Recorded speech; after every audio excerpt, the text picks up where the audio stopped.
Palavust jagub veel paariks päevaks.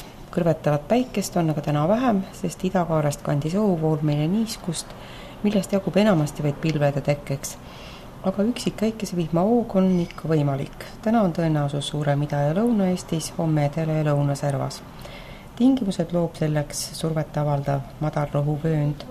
Soome kohal kohta hoidev kõrgrõhuala aga veel alla ei anna ja pakub Eesti põhjapoolsetele aladele selgemat taevast.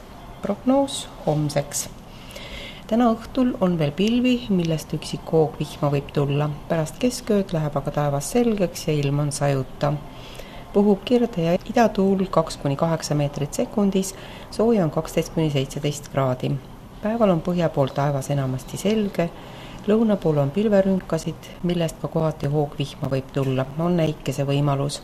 Puhub kirde ja idatuul 4–10 meetrit sekundis, sooja on 24–28, tuulepealsel rannikul 20 kraadi piires. Pühapäeval suureneb surve kõrgrõhuvööndile. Jahedus asub pealetungile nii Karjala kui Läänemere poolt, kuid kitsa vööndina kulgeb üle Balti riikide kuum vöönd. Eestis tuleb öö vastu pühapäeva kuiv ja enamasti selge ning vaikne, sooja on 12–17 kraadi.